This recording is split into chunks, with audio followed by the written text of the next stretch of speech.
I'm a clinical psychologist specializing in transgender care. Welcome to my channel. Today I want to talk to you about what it means if some of you are not really experiencing any dysphoria toward your genitals. In other words, lack of genital dysphoria. And I'd like to, in having this conversation, I want to break it down into at least three categories of individuals that I experience that fall into not really experiencing any genital dysphoria, and I'd like to explain why that is. By no means is this an exclusive list. There's a lot more other individuals who don't experience any genital dysphoria for a lot of other reasons. These are just three common categories that I have observed in my professional practice and in my work with trans-identified individuals. So I'd like to give you some explanation for each category and why that is. This is something that a lot of you ask me quite a bit in comment section. That is, what does it mean if I feel totally fine with my genitals, but everything else feels incredibly incongruent? Does that mean that I'm not trans? Does that mean A or B or C? So to be very clear, you don't need to experience genital dysphoria, in other words, discomfort with your genitals, in order to identify as transgender. That is not mandated. Transgender, as I said, is a very big, wide umbrella term, and that really can mean a lot of different things, but essentially what it means is being incongruent with the gender assigned at birth. And how you feel in regards to genitals may or may not fall under that category. Not everybody does feel discomfort. So let me break it down into the three categories that I observed of individuals who don't really experience genital dysphoria or claim not to. And I'd like to point out, in my professional opinion, why I think that is the case. First category of individuals who say they don't experience any dysphoria towards their genitals, who identify as trans, are individuals that are, in my professional experience, experience a dormancy effect. And what do I mean by dormancy effect? It's an effect where what happens when we realize we're transgender, we start focusing on external things of our body, external things of our presentation that communicate to society, communicate to people out there our preferred gender. As a result, we become very hyper-focused on face, our voice, our chest, our clothing, our expression. For this reason, a lot of, for example, trans-identified women begin with electrolysis, they begin with voice training, and they begin with, first surgeries they tend to have is facial feminization. For trans-identified men, it is often first mastectomy, which is removal of chest, and it's also starting testosterone so that individuals can have facial hair growth, they can have deepening of the voice. Because a lot of you are looking for those external things, external markers that can immediately alleviate dysphoria and help the world see you the way you see yourself internally. For this reason, genitals tend to be, for a lot of people, something that as I said, dormant effect, meaning that it's not that the dysphoria is not there, is that you don't really feel it because you're not focusing on it. You're hyper-focusing on other aspects of yourself. Because your genitals, unless you are out there dating or you're in a relationship, genitals is something that is hidden. We can't tell what individual's genitalia is by just looking at a person. We can assume, but it's an assumption. But in other words, it is something that is not outwardly expressed. And for that reason, it sinks into dormancy. So for a lot of people, they start feeling as if they're actually comfortable with their genitalia, when in fact they're not. What they're experiencing is dormancy effect. The problem with this, and I talked about this in a video where I talked about the reason why gender dysphoria shifts throughout the body parts, and this applies to this. The problem with this is as you continue to undergo your transition, and especially for anybody who identifies as trans-binary, as you continue to present yourself more and more in your true gender to the world, essentially as you become more congruent in other parts of yourself, you become more incongruent in relationship to genitals. I see this all of the times individuals I work with, where people would come in and say, I don't want to get any bottom surgery, I feel very comfortable. And before you know it, when they get facial feminization done, if that is something they're interested in, or breast augmentation, or mastectomy, or facial masculization, Before you know it, what happens is that suddenly the dysphoria that was so hyper focused on all of these external features shifts down in the genitalia, and an individual feels incredibly kind of an increased search of incongruency, because now what happens is that you're looking at yourself in a mirror and you achieve such a huge chunk of congruency on one hand, and then suddenly the genitals don't really feel in alignment. And as a result, people start feeling an increased genital dysphoria. I see this all of the time. Not everybody, but I would say probably 90% of people that I see that come in that are trans-binary identified, especially, who say they don't have any genital dysphoria, later on end up experiencing genital dysphoria. The cautionary thing here to be mindful of if you fall into this category is that today really good doctors who do gender affirming surgery are booked a year, if not 2 years in advance. So you may be thinking you will never need bottom surgery. You may be thinking that it's not for you because you don't have any dysphoria. But you need to also allow possibility that what if it is in a dormant state, and what if I will start experiencing genital dysphoria? So you have to kind of plan for it, because the last thing I want for you to experience is what I see also in some individuals where the dormancy effect is waking up and they realize they have increased amount of genital dysphoria, and as a result now they're ready for the surgery, but they have to wait year to 2 years for a really good surgeon.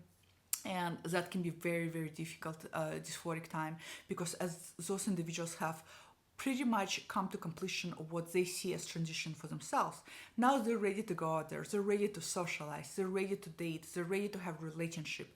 And as a result, they feel that their genitalia is now causing all of these blocks and causing all of these obstacles. So that's just the only cautionary if you fall into this camp. Just be mindful that you may be experiencing dormancy effect, and that is okay.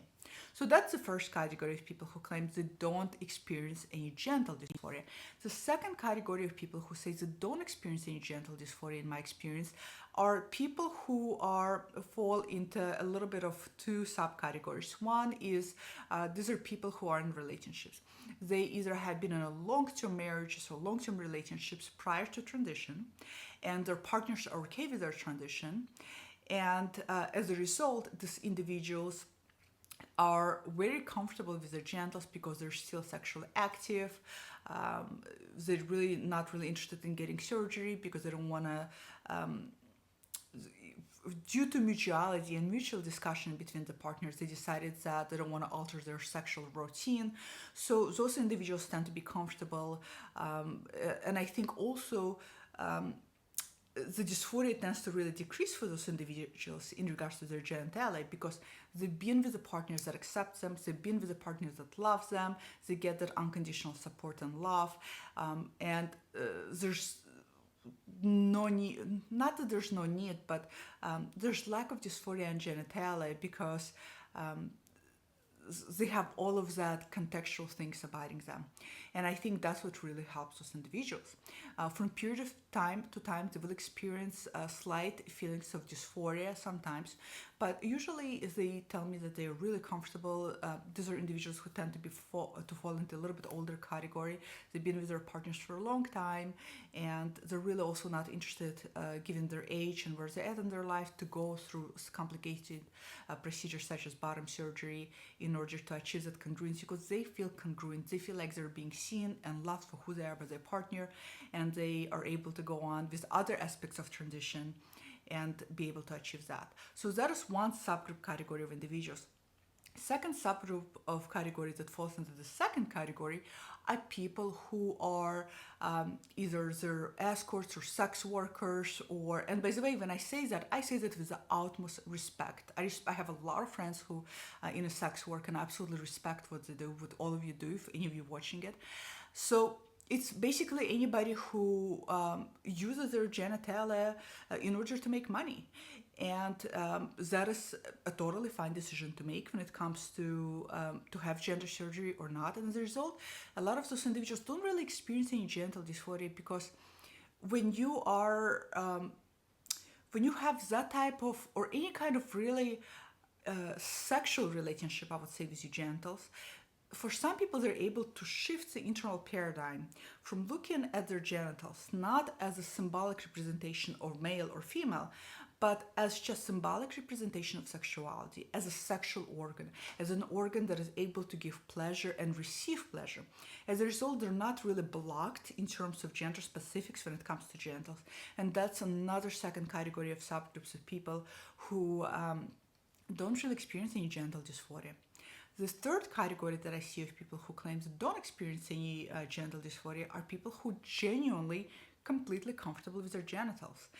And I know that to a lot of individuals, especially a lot of cis people, this is very confusing. How can somebody feel very incongruent with their biological sex, but at the same time be totally comfortable with their genitalia, which especially in our culture is so gender specific and so layered with gender specific saturated context? Well, I see this all the time. I see people feeling completely comfortable with their genitals all of the time. And I think, again, just like I said in the second subcategory, it's because people are able to have a different association to the genitals. To some people that look at their genitals, they don't see a male or female organ. They don't put it into those categories. They see a body part. They see a body part that is not assigned to gender in their mind. They see a body part that is, again, is there to give and to receive pleasure. And as a result, they don't really experience any kind of genital dysphoria. And I think that that's a great category to find yourself in, because I think that that's, in my opinion, that's like a healthy shift from gender-specific markers. That's a healthy shift from us as a culture, as individuals, as people, to view body, relationship to body in less gender-specific way and in more a body holistic way. So that's the third category of people who don't experience any genital dysphoria. Now, if you're watching this, you may find yourself in one of the three categories. You may find yourself in a completely different category of your own. I want you to know that all of this is okay. It is completely okay not to have genital dysphoria. It is also okay to have a very intense genital dysphoria towards your genitals, but not so much dysphoria to other parts of your body. Again, dysphoria is it's rooted very deeply in your internal self. As a result, each dysphoria for each individual is going to look very different. This is why there's no one way to pigeonhole gender dysphoria, because some people will feel dysphoria about social dysphoria, for example, every time they're outside or they're in a social circles or around people. Some people will feel it in relationship to their body, in times they're naked, for example, or they have to get into intimate encounter. Some people are going to feel a different type of dysphoria. So it's very different for individuals. It's not so much trying to figure out for yourself where you fall. Try not to put yourself in boxes. Try to realize that you are experiencing something, a discomfort, dysphoria, whatever you want to call it, in relationship to a particular body part, and allow yourself time to explore what is that communicating to you, what is it telling you about yourself. And once you explore and figure out what is communicating to you, then the next step would be to figure out now what can you do to alleviate that distress. So hopefully this is helpful. Comment below, let me know if you experience a genital dysphoria, if you experience especially the dormancy effect, which is very common in my experience, where in the beginning of transition people don't experience any genital dysphoria, and then later on they experience an increase in it because suddenly the body is completely congruent except for genitalia, and people just feel that very strongly. So comment below, let me know what category you fall into or not. Again, I'm not also, I want to be careful, I'm not trying to pigeonhole anybody in the category, but we have to use language and descriptions in a way to communicate, so I'm doing my best to communicate as well. But share your experience. I'd love to hear what your thoughts are, what your experiences are, and I'll see you guys all next time. Bye.